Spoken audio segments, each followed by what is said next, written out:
परतुनी पाहे तैसे झाले माझ्या जीवा, केव्हा भेटसी केशवा. चुकलिया माय बाळ हुर हुर पाहे तैसे झाले माझ्या जीवा, केव्हा भेटसी केशवा. जीवना वेगळी मासुळी तैसा तुका तळमळी, तैसे झाले माझ्या जीवा, केव्हा भेटसी केशवा.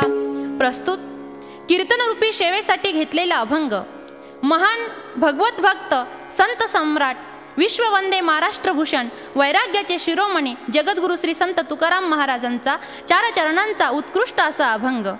या अभंगाद्वारे तुकाराम महाराज भगवंताच्या वियोगासंबंधीने आपला विरह व्यक्त करतात. कन्या सासुऱ्यासी जाय माघे परतुनी पाहे तैसे झाले माझ्या जीवा, केव्हा भेटसी केशवा. अभंगाच्या पहिल्या चरणात महाराज सांगतात कन्या सासुऱ्यासी जाय माघे परतुनी पाहे. हे उदाहरण महाराजांनी इथे का घेतलं? कारण महाराज सांगतात संसार म्हणजेच हे सासर आहे आणि पांडुरंग परमात्म्याचं स्थळ म्हणजे पांडुरंगाची भक्ती आणि पंढरपूर हे माहेर आहे. संसाराला सासर का म्हटलं गेलं? संसारामध्ये पारतंत्र्य आहे म्हणून संसाराला सासर म्हटलं गेलेलं आहे आणि भक्तीमध्ये पांडुरंग परमात्म्याच्या नामस्मरणामध्ये स्वातंत्र्य आहे म्हणून त्याला माहेर म्हटलं गेलेलं आहे. मग कन्या सासुऱ्यासी जाय असं का म्हटलं? तर त्याचा एकच उद्देश महाराजांनी डोळ्यासमोर ठेवला. जसं माहेरी असताना मुलीला पूर्णपणे स्वातंत्र्य असतं आणि सासरी गेल्यानंतर मुलगी पारतंत्र्यामध्ये अडकते, पंढरपूरलाच माहेर का म्हटलेलं आहे? एका अभंगामध्ये महाराज सांगतात पंढरी ये माझे माहेर साजनी, माहेर साजनी, ओविया कांडणी गाऊ गीती, हो ओविया कांडणी गाऊ गीती, ओविया कांडणी गाऊ गीती, ओविया कांडणी गाऊ गीती. पंढरी ये माझे माहेर साजनी, ओविया कांडणी गाऊ गीती, राही रुखुमाई सत्यभामा माता, पांडुरंग पिता माहिर. संसारामध्ये दुःख आहे, संसार हा पारतंत्र्यात आहे, तरीही आपल्याला संसारात राहायला आवडतं. महाराज सांगतात तर संसारात राहून जीवन जगायचं नाही. खरोखरच तुम्हाला जीवनाचं सुख भोगायचं असेल तर एकदा त्या पांडुरंग परमात्म्याचं स्मरण करा, कधीतरी त्या पंढरीला जा. पंढरीसी जा रे आल्यानो संसारा, पंढरीसी जा रे आल्यानो संसारा, पंढरीसी जा रे आल्यानो संसारा, पंढरीसी जा रे आल्यानो संसारा. ओ दिनाचा सोयरा पांडुरंग, दिनाचा सोयरा पांडुरंग, दिनाचा सोयरा पांडुरंग, दिनाचा सोयरा पांडुरंग, वाट पाहे उभा भेटीसी आवडी, वाट पाहे उभा भेटीसी आवडी.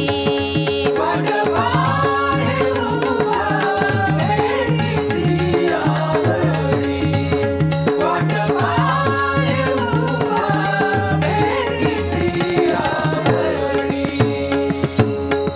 वाट पाहे उभा भेटीसी आवडी, कृपाळू तातडी उतावीळ. संसारामध्ये दुःख आहे, आपण भोगतो सुद्धा, तरीही आपल्याला हा संसार सोडा असा वाटत नाही. भय वाटे परी न सुटे हा संसार. यावरून जर दृष्टांत द्यायचा झाला तर असा, एक मुलगी तरुण झाली, तिचं लग्न करायचं, वडील तिला वर शोधताय.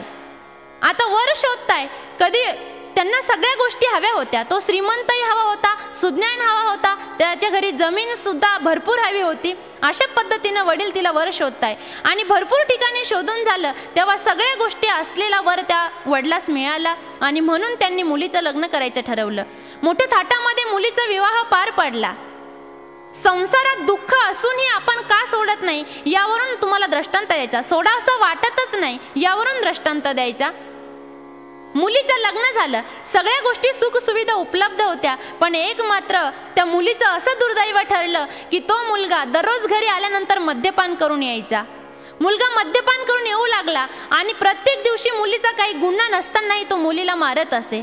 मुलगी शेवटी संसाराला कंटाळली. ती म्हटली, पांडुरंगा, काही माझा गुन्हा नसतानाही रोज रोज मला या नवऱ्याचा मार खावा लागतो.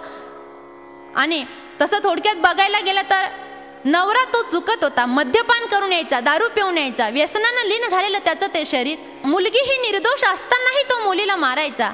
आणि तसं घडतं बरं, कारण स्त्रियांमध्ये दुःख सहन करण्याची क्षमता आहे, स्त्रियांमध्ये दुःख सहन करण्याची शक्ती आहे. म्हणून तर जिजामातेनं शोभा घडवला, म्हणून तर जनाबाईला जात्यावर पांडुरंग दळू लागायचा. स्त्रीमध्ये शक्ती आहे, स्त्रीमध्ये विश्वास आहे, स्त्रीमध्ये प्रेम आहे, म्हणून स्त्री निमूटपणे सगळं काही सहन करत असते. नवरा हा दारू पितो, मद्यपान करून येतो, तरी बघा तुम्ही माऊल्यांचं ते वट पौर्णिमा येते ना, तेव्हा नवीन साडी नेसतात, हातात कुंकवाचा करंडा घेतात, त्या वडाला चक्रा मारतील, दोरे गुंडाळतील आणि म्हणतात, पांडुरंगा, एक जन्मच काय पण 7 जन्म मला हाच पती मिळू दे. मद्यपान करणारा का? किती वाईट स्थिती आहे बघा.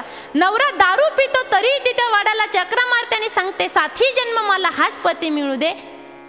मात्र नवऱ्याने कधी असं केलं का? बायको एवढी सात्विक भेटली, एवढी प्रेमळ भेटली, एवढी जीव लावणारी भेटली, तरी एखाद्या लिंबाच्या झाडाला चक्रा मारतो आणि म्हणतो 7 जन्म मला ही पत्नी मिळू दे. अहो, अशक्य आहे, त्याला ती गरजच नाही. कारण त्याला माहिती आहे ही नसली तरी दुसरी भेटणारच. आणि स्त्री म्हणजे दुःख सहन करणारी एक शक्ती आहे. स्त्रीमध्ये दुःख सहन करण्याची क्षमता असल्यामुळे ती आपल्याला जीव लावणारच. म्हणून पुरुष असं करत नाही, मात्र कन्या असं करते. पण तरी ती त्या संसाराला कंटाळली. ती म्हणते की नको हा संसार. दररोज विनाकारण मार खाल्ल्यापेक्षा आपण काहीतरी आपल्या जीवाचं बरं वाईट करावं. पण पुन्हा तिला वाटलं की आपल्याला आपल्या आईवडिलाचं नावलौकिक करायचं आहे, त्यासाठी असे विचार मनात यायला नको. पण एक दिवस असा दुर्दैवी निघाला. तो माणूस घरी आला, दारू पिऊन आल्यानंतर बायकोला मारून झाला आणि बायकोला म्हटला की 5-6 दिवसामध्येच तू तुझ्या वडिलाकडून भरपूर पैसे घेऊन ये, मला गाडी घ्यायची आहे किंवा मला दारू पिण्यासाठी कमी पडले असावेत. असं त्याचं तो बोलणं ऐकून झाल्यानंतर ती म्हणते, अहो, माझ्या आईवडिलांनी आत्ताच लग्न केलं, सगळा खर्च माझ्या आईवडिलांनी केला आणि एवढं सगळं करून तुम्ही वरतून परत तुम्ही माझ्या आईवडिलाला पैसे मागताय. तो मुकाट्यानं जे सांगितलं ते कर, आणि तू जर नाही केलं तर तुला मी जिवंत मारेन. मुलगी संसाराला पहिलीच कंटाळलेली होती. तिला वाटलं याच्या हातून मेल्यापेक्षा आपण का मरू नये, स्वतः आपणच आत्महत्या करावी. म्हणून ती रात्रीची वेळ त्याला येण्यासाठी उशीर झाला. तिने बघितलं की हा आता सध्या येऊ शकत नाही, म्हणून हातामध्ये कंदील घेतला आणि आत्महत्या करण्यासाठी गावाबाहेर पडू लागली. समोरून एक ग्रहस्थ येत होता. तो ग्रहस्थ म्हणाला, बाई, एवढ्या रात्री तू कुठे निघालीस हातात कंदील घेऊन? ती म्हणते, आत्महत्या करायला. म्हणे का? म्हणे मला जीव नकोसा झालाय, या संसाराच्या यातना आता मला सहन होत नाही. म्हणे वेडी आहेस, आत्महत्या करायला निघाली, मग हातात कंदील का घेतला? ती म्हणते, विंचू काट्याची भीती वाटते म्हणून. अगं तुला मरायचं ना, मग कंदील कशासाठी? मर की विंचू चावून का होईना. शेवटी जीव प्रिय आहे माणसाला. तिला मनातून मरण्याची इच्छा नव्हती. तसं संसार हा दुःखीमय असला तरी तो सोडण्याची इच्छा होत नाही. म्हणून महाराज सांगतात, एकदा त्या पांडुरंग परमात्म्याचं स्मरण करा. एकदा त्या पांडुरंग परमात्म्याचं स्मरण जर केलं तर तुम्हाला हा संसार सोडा असा वाटेल आणि त्या पांडुरंग परमात्म्याच्या भक्तीचा तुम्ही रस चाखाल. पण त्यासाठी सदैव देवाचं नामस्मरण करणं महत्वाचं आहे. पांडुरंग परमात्म्याने एवढं सुंदर असं शरीर दिलेलं आहे, सुंदर असे कान दिले त्या पांडुरंग परमात्म्याचं नामस्मरण ऐकण्यासाठी, चांगले डोळे दिले ते सगुण साकार पांडुरंग परमात्म्याचं रूप बघण्यासाठी, चांगली वाचा दिली त्याचं ते नामस्मरण करण्यासाठी, हातपाय दिले हाताने चांगले कर्म व्हावे आणि पाय दिले ते पंढरीची वारी एकदा का होईना आपल्याला घडावी. संसारात सुखाची प्राप्ती नाही आणि सुख जर खरोखर मिळवायचं असेल त्याला परमार्थ करावा लागेल, पांडुरंग परमात्म्याचं स्मरण करावं लागेल. पण तरी आपल्या लक्षात येत नाही. कदाचित पांडुरंगांना आपल्याला एखादं पार्ट कमी दिलं असतं तर, जर कानांना ऐकता आलं नसतं किंवा डोळ्यांना बघता आलं नसतं किंवा तोंडातून बोलता आलं नसतं तर आपण काय केलं असतं? मग त्या पांडुरंगाने सगळे इंद्रिय आपल्याला व्यवस्थित दिले तर काय त्याचं स्मरण करून नाही?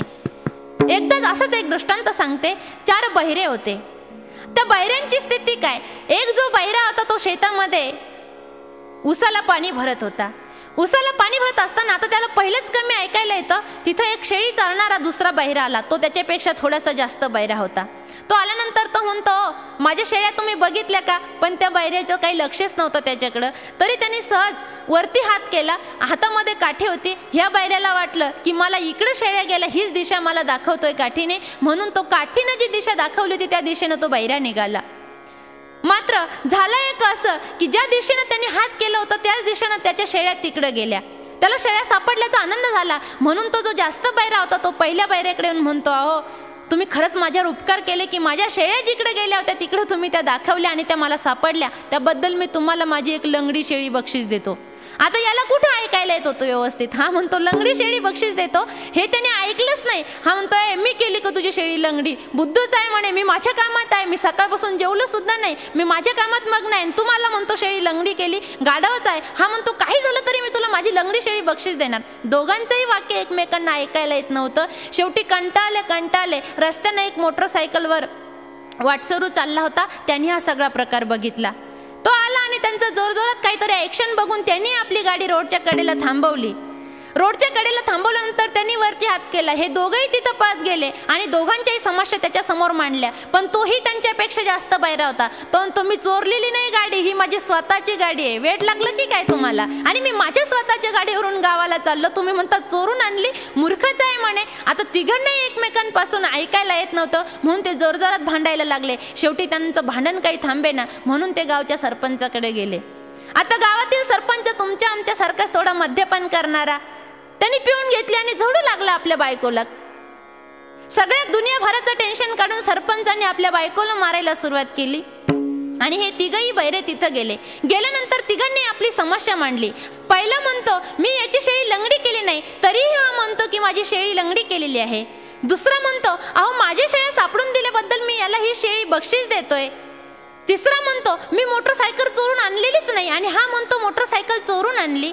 तिघांचेही वाद संवाद चालू होते पण सरपंचही त्यांच्याही पेक्षा जास्त बैरा होता. तो म्हणतोय दुसऱ्याच्या बायकोला नाही, मी माझ्या स्वतःच्या बायकोला मारतोय म्हणे. आणि म्हणूनच महाराज सांगतात जर सगळे इंद्रिय तुम्हाला व्यवस्थित आहे तर त्या पांडुरंगाचं का नामस्मरण करू नये. एकदा तरी पांडुरंग परमात्म्याची वारी करा, ज्या वारीमधून आपल्याला आनंद मिळेल. वारकरी संप्रदायाची भगवी पताका खांद्यावर घेऊन पांडुरंग परमात्म्याचा गजर करत वागा. जन्माला आलाय ना, मग तुळशीची माळा गळ्यात घालून कपाळाला चंदनाचा टिलक लावा आणि देवाचं अखंड स्मरण करा. आणि म्हणूनच पंढरीला माहेर म्हटलेलं आहे. जो खरोखर पांडुरंग परमात्म्याचं स्मरण करतो, ज्याने खरोखर देवाची मनापासून भक्ती केली, त्याला प्रत्येक ठिकाणी पांडुरंग परमात्मा आणि ती पंढरीच दिसते. म्हणून महाराज एका अभंगात वर्णन करतात, ठाई ठाई विठ्ठला, ठाई ठाई पंढरी, ठाई ठाई विठ्ठला, ठाई ठाई पंढरी, आम्ही विठ्ठलाचे वारकरी, आम्ही विठ्ठलाचे वारकरी, आम्ही विठ्ठलाचे वारकरी, आम्ही विठ्ठलाचे वारकरी.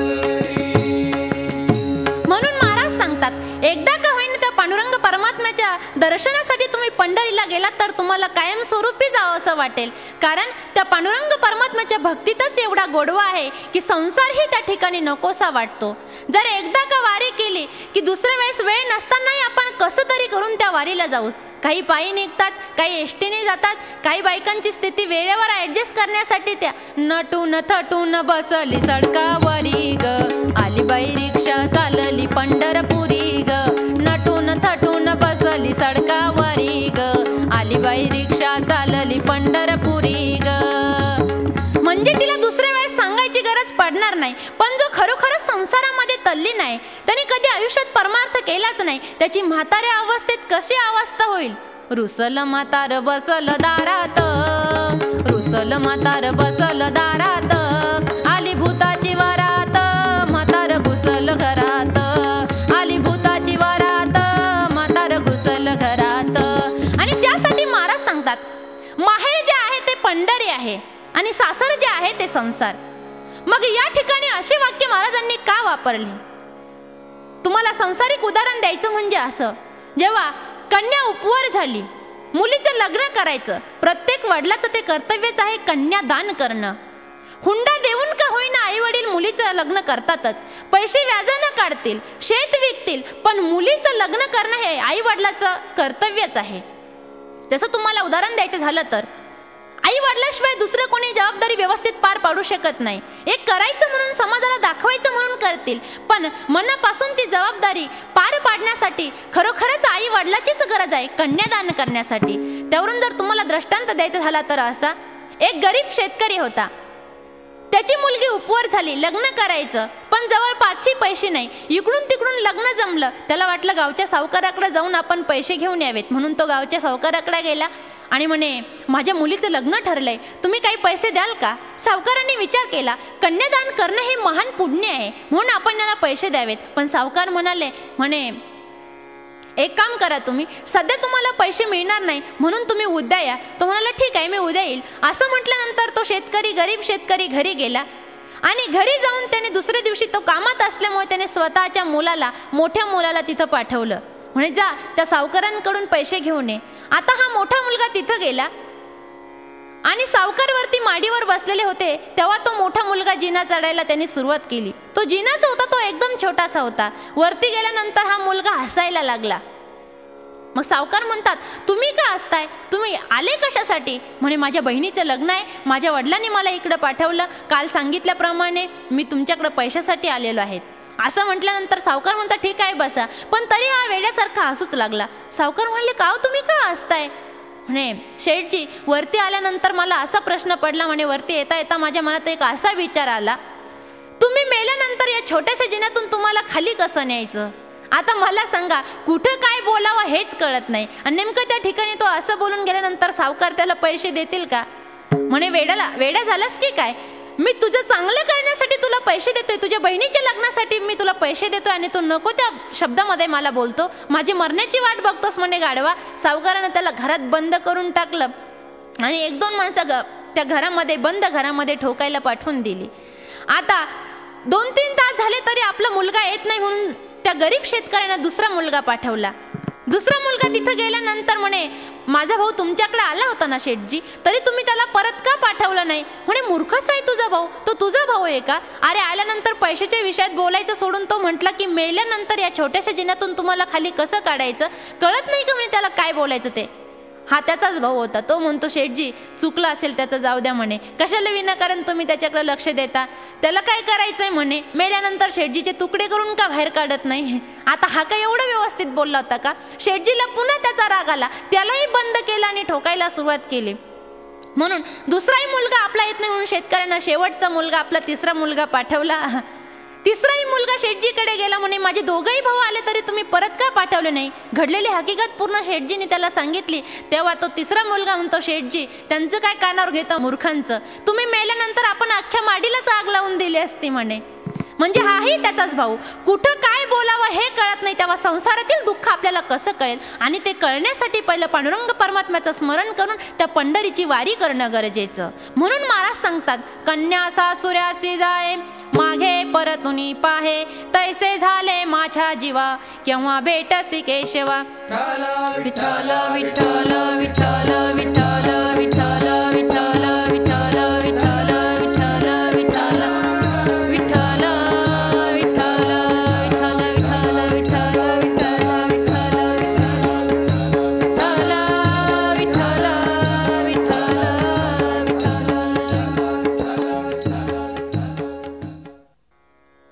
कन्या सासुऱ्यासी जाय, मागे परतुनी पाहे, तैसे झाले माझ्या जीवा, केव्हा भेटसी केशवा. एकदा का पांडुरंग परमात्म्याचा साक्षात्कार झाला तर पुन्हा आपल्याला भक्ती करा असं म्हणायची गरज नाही. अभंगाच्या पहिल्या चरणात महाराजांनी सांगितलं, जशी मुलीचं लग्न झालं तेव्हा तिला आपल्या सर्व घराला सोडून जायचं असतं.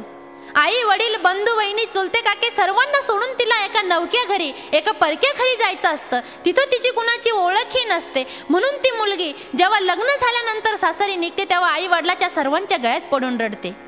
सर्वांना म्हणते, बाबा मला त्या परक्या घरी पाठवू नका, माझी त्यांच्यासंग कोणासंगही काही ओळख नाही हो, माझी जायची इच्छा नाही. पण सृष्टीचा नियम आहे, कन्या ही माहेरी राहू शकत नाही. विना आश्रयेन शोभते पंडिता लता वनिता. पंडित हा राज आश्रयाविना शोभा देत नाही. वनिता वेली ही झाडाच्या आश्रयाविना शोभा देत नाही. लता मुलगी ही पतीच्या आश्रयाविना शोभा देत नाही, म्हणून तिला सासरी जावंच लागतं. मुलगी रडते, आक्रोश करते, तरी आईवडील सांगतात, बेटा माझ्यासाठी तू एकदा तरी जा. म्हणून काहीतरी गोड बोलून मुलगी सासरी निघालेली आहे, तरी ती मागे बघते आणि रडते, कारण तिला तो परकं जे घर असतं तिला त्यातलं काही माहिती नसतं आणि संसारात पडायचं म्हणजे पारतंत्र्यात तिला जायचं असतं. म्हणून ती जेव्हा आपल्या सासरी निघते तेव्हा आपलं घर दिसतं तोपर्यंत मागे बघते, आपलं गाव दिसतं तोपर्यंत मागे बघते, जे आपल्या माहेरचा रस्ता दिसतो तोपर्यंतही ती मागे बघते. असं करता करता एकदा ती सासरी जातेच.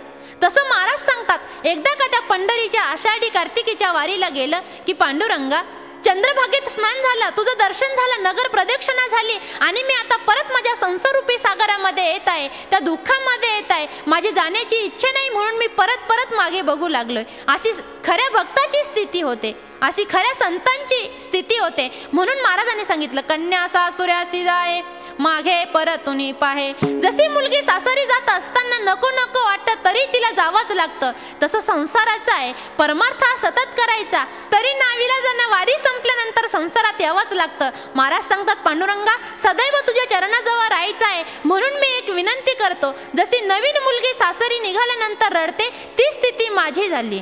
अभंगाच्या पहिल्या चरणात महाराज सांगतात, कन्या सासुरासी जाये, कन्या सासुरासी जाये, कन्या सासुरासी जाये, कन्या सासुरासी जाये, कन्या सासुरासी जाये, कन्या सासुरासी जाये, कन्या सासुरासी जाये, कन्या सासुरासी जाये, कन्या सासुरासी जाये मागे परतून पाहे, कन्या सासुरासी जाये मागे परतून पाहे.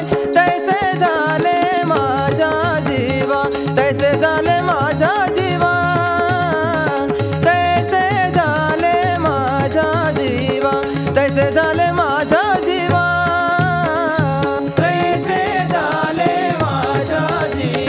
तैसे झाले माझ्या जीवा, तैसे झाले माझ्या जीवा, झाले माझा जीवा.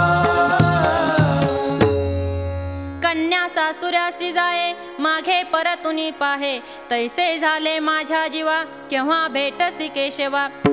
जशी नवीन मुलगी सासरी निघाली की मागे मागे परतून बघते, तिला आपल्या माहेरचा मोह सुटत नाही. त्याचप्रमाणे महाराज सांगतात की तसंच माझ्या जीवाला पांडुरंगा तुझ्याशिवाय झालेलं आहे. तू जर मला भेटला नाही तर ती स्थिती माझी झाली आणि पंढरपूरहून मी जेव्हा तुझा निरोप घेऊन परत माझ्या संसाराकडे वळतो तेव्हा मी त्याच स्थितीनं पाठीमागे बघत आहे, तुझ्या भेटीच्या आतुरतेने तळमळतेने मी वाट बघत आहे. म्हणून महाराज अभंगाच्या दुसऱ्या चरणात त्याचा उल्लेख करतात, तैसे झाले माझ्या जीवा केव्हा भेटसी केशवा.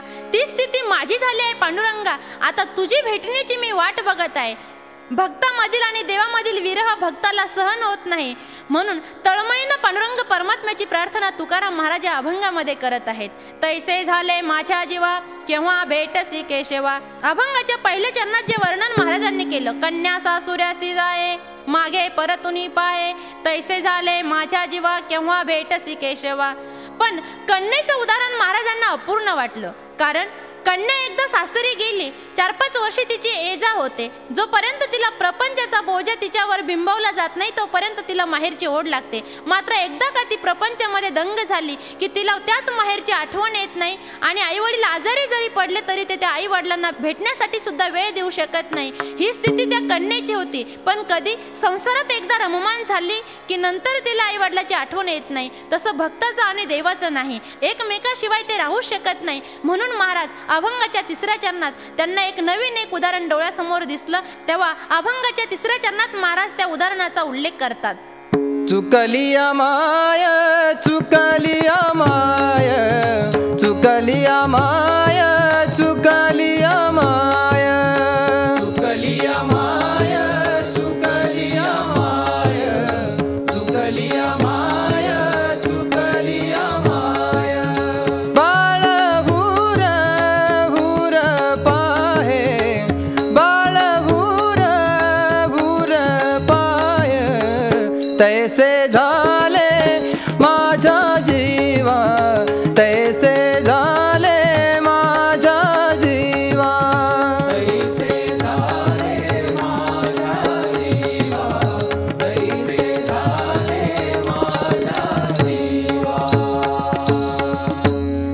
चुकलिया माया बाळ हुरू हुरू पाहे, तैसे झाले माझ्या जीवा केव्हा भेटसी केशवा. महाराजांनी जेव्हा कन्या सासूर अशी जाय हे उदाहरण जेव्हा दिलं, तेव्हा त्यांना देवाच्या आणि भक्ताच्या संबंधी हे उदाहरण देताना थोडंसं कमी वाटलं.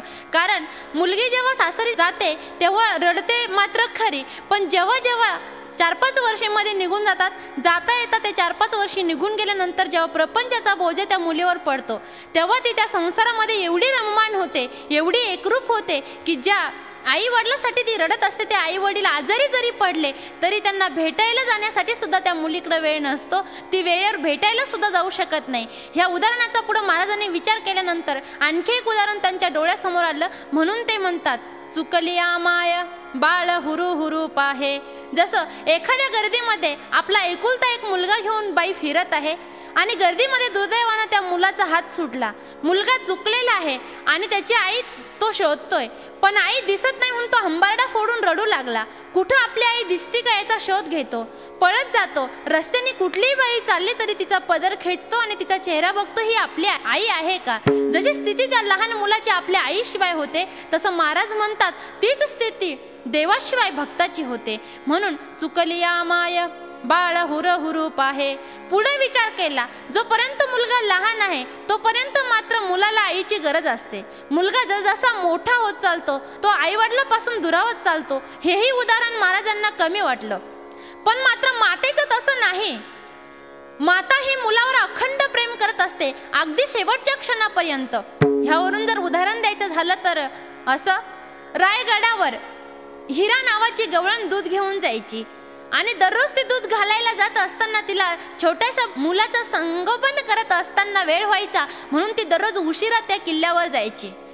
परत येताना एक दिवस असं झालं, ती उशिराच दूध घेऊन तिथं पोहोचली आणि तिला येताना खूप उशीर झाला. तेव्हा किल्ल्याचे सगळे दरवाजे बंद झालेले होते.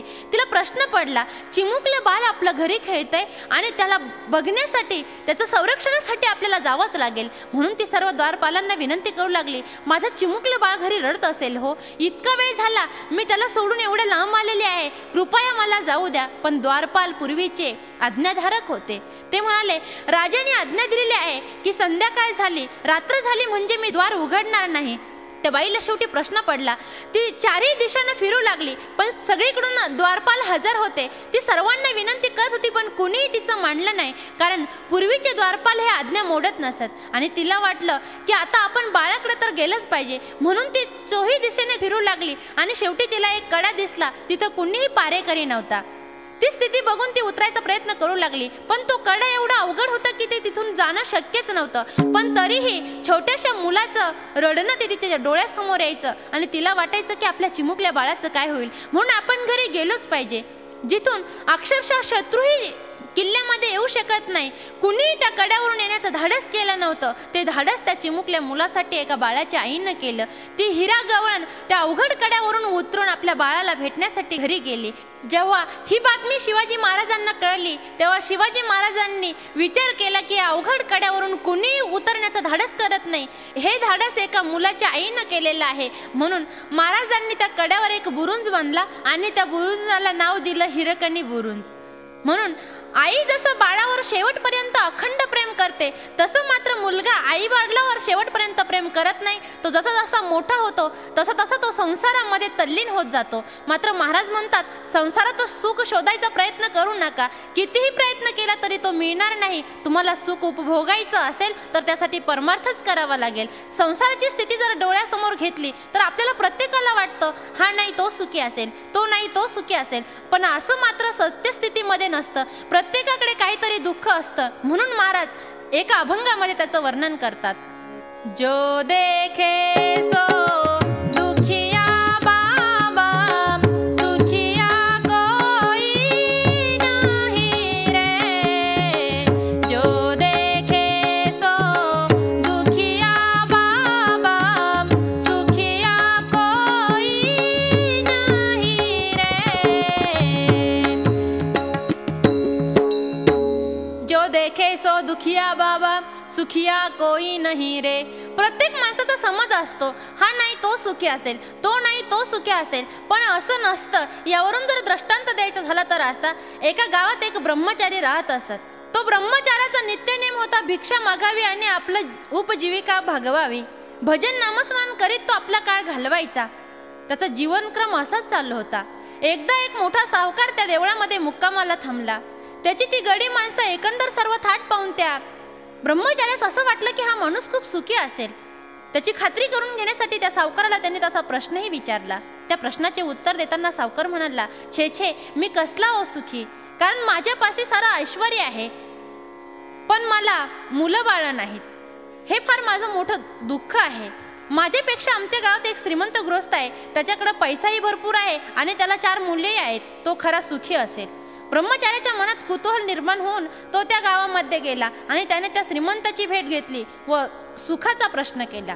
ब्रह्मचार्याचा प्रश्न ऐकून श्रीमंत म्हणाले, मी कसला सुखी, माझ्यापाशी पैसा आहे, मुलं बाळ आहेत, पण मला थोडं सुद्धा ज्ञान नाही, विद्या नाही, शिक्षण नाही. तसेच माझी मुलं सुद्धा सगळे अडाणी आहेत, शिकलेले नाहीत. हे माझं फार मोठं दुःख आहे. जगात खरा मान विद्येला आहे, कारण माझ्या गावात एक पंडित आहेत ना, त्यांना सर्व लोक खूप मान देतात. तो खरा सुखी. ब्रह्मचारी तेथून उठला आणि पंडिताच्या घरी गेला. पंडिताची भेट घेऊन त्याने आपला प्रश्न विचारला. त्यावर पंडित खिन्न स्वरामध्ये म्हणाले, नाही हो, मी कसला सुखी, हाडाची काढं करून विद्या शिकलो, पण मला पोटापुरते सुद्धा मिळत नाही. नुसता पोकळ मान घेऊन काय करायचे. आमच्या शेजारच्या गावात एक पुढारी आहे, त्याच्याकडे पैसा आहे, मुलंबाळ आहे व कीर्ती विद्या सगळं काही भरपूर आहे, म्हणून तो खरा सुखी असेल. ब्रह्मचार्याने त्या पुढाऱ्याकडे जाऊन त्याची भेट घेतली व त्यालाही आपला प्रश्न विचारला. तेव्हा पुढारी उदास होऊन बोलतात, मी सुखी आहे असे लोकांना वाटते, पण ते खोटे आहे हो. कारण पैसा, विद्या, कीर्ती, मुलं बाळा सगळं माझ्याजवळ आहे, पण पुढारी म्हणून लोकांना सांभाळण्यासाठी मला खूप दुःख सहन करावे लागते. एवढे करून सुद्धा विरोधक माझी निंदा करतात आणि ती निंदा ऐकून मला खूप दुःख होतं. तुम्हाला खरा सुखी माणसाची कीर्ती ऐकवतो, त्याला जाऊन भेटा. ब्रह्मचार्याचे कान टवकारले. त्याला वाटलं कोण सुखी असेल तो असा. पुढारी सांगू लागला, एका गावात वेशीच्या बाहेर मारुतीच्या देवळात एक ब्रह्मचारी राहत आहे.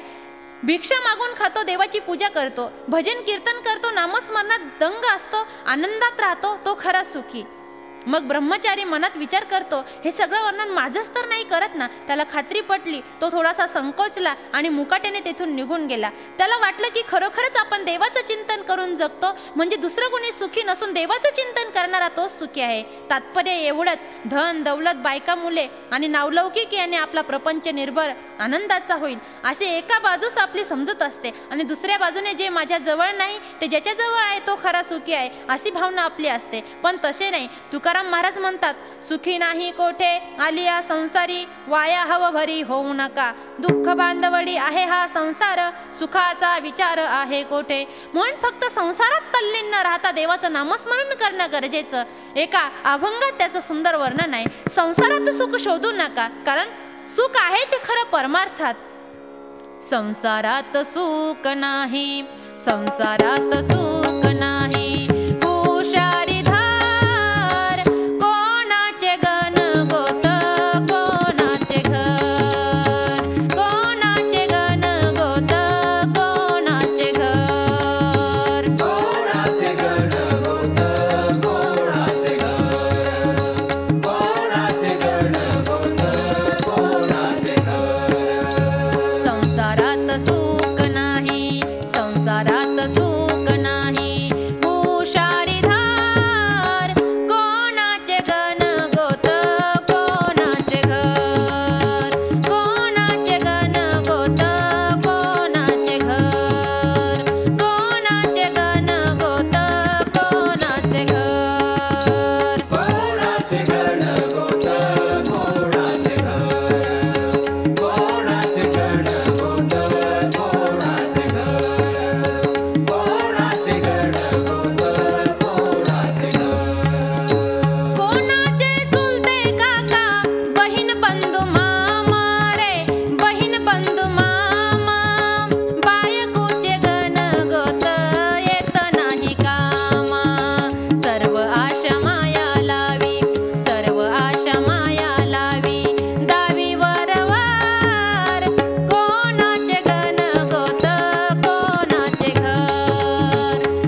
जीवन सुखी समाधानी कसं बनेल याचा विचार माणसाने करावा. भगवंताची प्राप्ती होण्यासाठी माणसाने विचार करावा. आणि भगवंताची प्राप्ती होण्याचे शास्त्रीय दृष्टीने 3 प्रकार आहेत.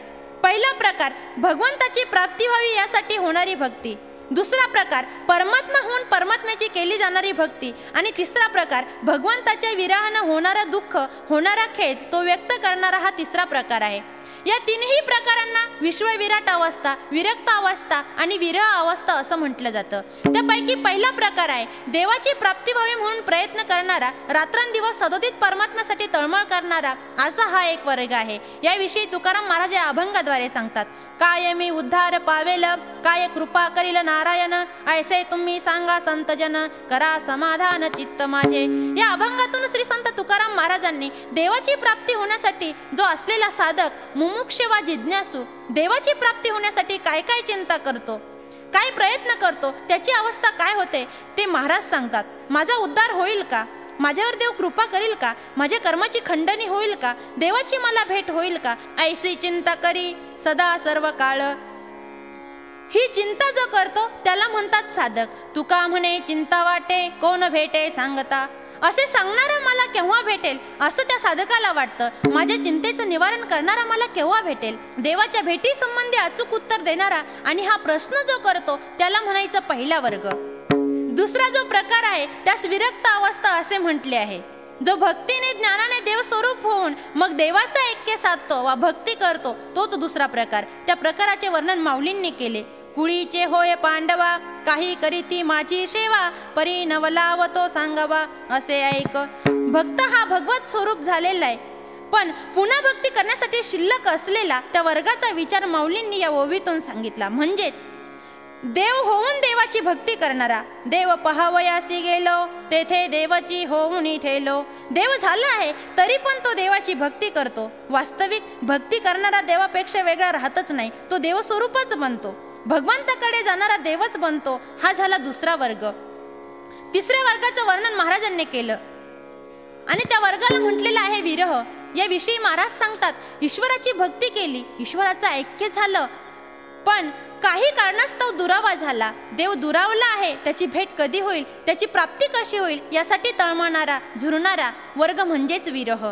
आणि याच विरहिणीचं वर्णन या अभंगाद्वारे महाराजांनी केले आहे. माणसाच्या जीवनातील एक विशेष वैशिष्ट्य आहे.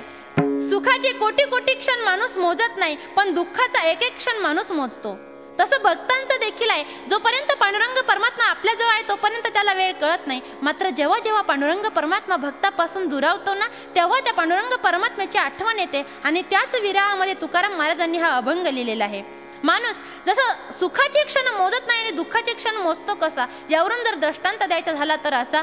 एक आजारी पेशंट आहे, डॉक्टरांकडे गेला. डॉक्टरांनी त्याला तपासलं आणि नंतर सांगितलं, अहो एवढे जर रात्री तुम्हाला देवाज्ञा झाले नाही तर तुम्ही वाचले समजायचे, मात्र एवढे रात्रीत जर तुम्ही चुकून गेले तर मी याची खात्री देऊ शकत नाही. आता त्या पेशंटची स्थिती काय झाली असेल हो, त्याला रात्रभर झोप लागली असेल का? नाही, कारण तो दुःखाचे क्षण मोजत आहे. जेव्हा तो पेशंट झोपला तेव्हा आपल्या नातवाला विचारतोय, किती वाजले रे? हा म्हणतो 4 वाजले बाबा. नंतर पुन्हा म्हणतो, किती वाजले रे? हा म्हणतो फक्त 1च सेकंद झाला. अरे एवढ्या उशिरापर्यंत 1च क्षण झाला, तुला कळत कसं नाही?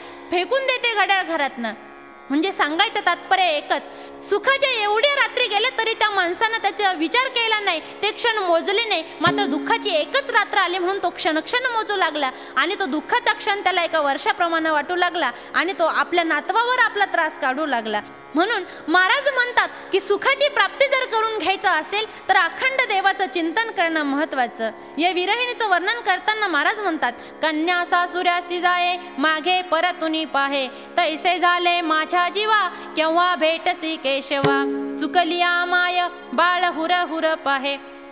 जेव्हा त्यांनी तिसऱ्या चरणामध्ये उल्लेख केला, चुकलिया माय बाळ हुरु हुरु पाहे, तेव्हा तेही उदाहरण त्यांना अपूर्ण वाटलं. कारण मी आत्ताच सांगितलं की मुलगा जसा जसा मोठा होतो तसा तसा तो आई वडिलाच्या प्रेमापासून दुरावतो. म्हणून महाराजांना असं वाटलं की देवाच्या आणि भक्ताच्या संबंधात जर उदाहरण द्यायचं झालं तर कुठलं योग्य वाटेल. तेव्हा एक असं उदाहरण महाराजांच्या डोळ्यासमोर आलं की ज्या उदाहरणाला जोडच नाही. ते उदाहरण म्हणजे अभंगाच्या शेवटच्या चरणात महाराज सांगतात, जीवना वेगळी मासोळी, जीवना वेगळी मासोळी,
सांगितलं की जे उदाहरण आपण डोळ्यासमोर ठेवलं तर ते खरोखरच देवाचा आणि भक्तांचा संबंध जुळवून देण्यासाठी अपूर्ण पडणार नाही. जीवना वेगळी मासुळी तैसा तुका तळमळी.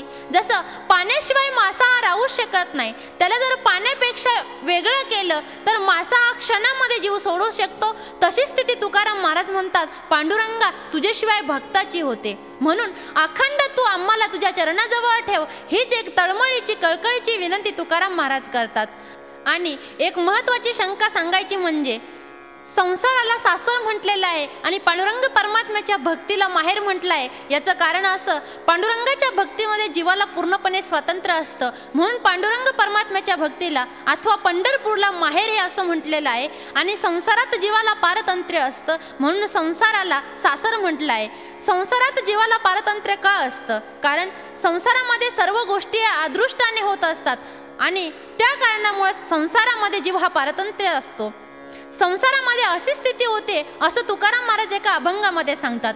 कामे नेले चित्त वेदी अवलोकु मुख बहु वाटे दुःख फुटू पाहे हृदय.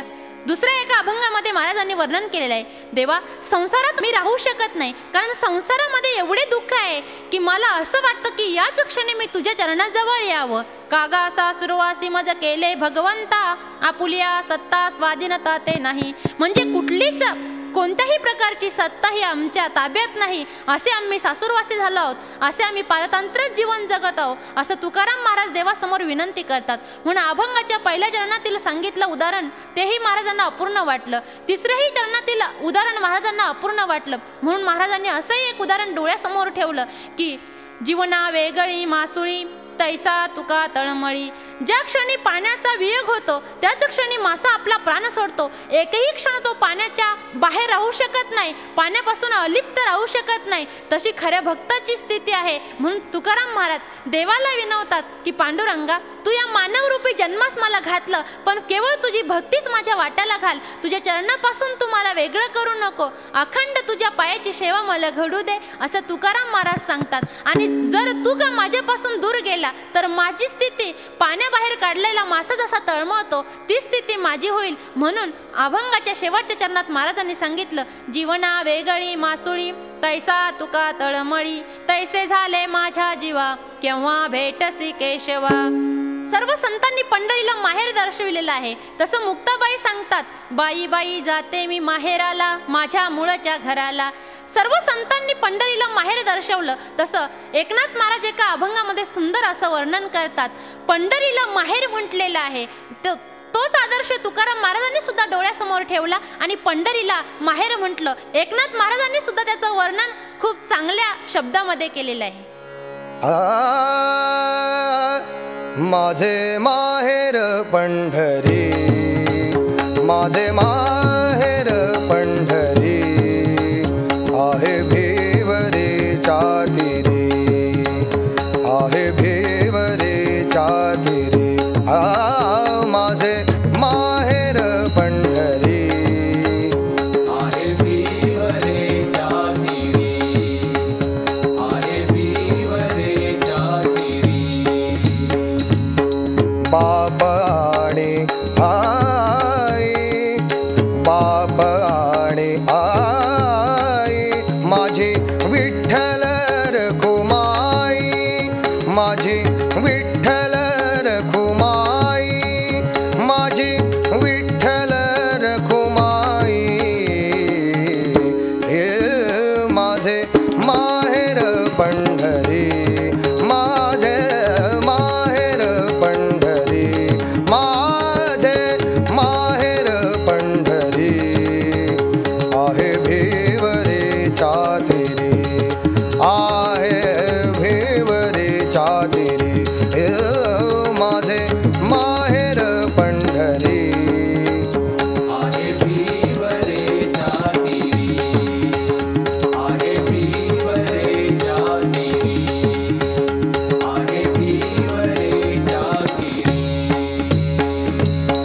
पुंडलिक आहे बंधू, पुंडलिक आहे बंधू, त्याची ख्याती काय सांगू, त्याची ख्याती काय सांगू, त्याची ख्याती ख्याती काय सांगू ओ माझे माहेर पंढरी माझे माहेर पंढरी माझे माहेर पंढरी आहे भिवरेच्या तीरी आहे भिवरेच्या तीरी माझे माहेर पंढरी आहे भिवरेच्या तीरी आहे भिवरेच्या तीरी आहे भिवरेच्या तीरी माझी बहीण चंद्रभागा माझी बहीण चंद्रभागा माझी बहीण चंद्रभागा करीतसे पापभंगा माझी बहीण चंद्रभागा माझी बहीण चंद्रभागा करीतसे पापभंगा करीतसे पापभंगा करीतसे पापभंगा माझे माहेर पंढरी माझे माहेर पंढरी आहे भिवरेच्या तीरी आहे भिवरेच्या तीरी माझे माहेर पंढरी आहे भिवरेच्या तीरी आहे भिवरेच्या तीरी आहे भिवरेच्या तीरी एका जनार्दनी शरण एका जनार्दनी शरण करी माहेरची आठवण करी माहेरची आठवण करी माहेरची आठवण करी माहेरची आठवण माझे माहेर पंढरी माझे माहेर माझे माहेर माझे माहेर पंढरी आहे भिवरेच्या तीरी आहे भिवरेच्या तीरी माझे माहेर पंढरी झालेली सेवा पांडुरंग परमात्म्याच्या चरणी अर्पण करून सेवेला आता इथंच पूर्णविराम देते. ज्ञानेश्वरा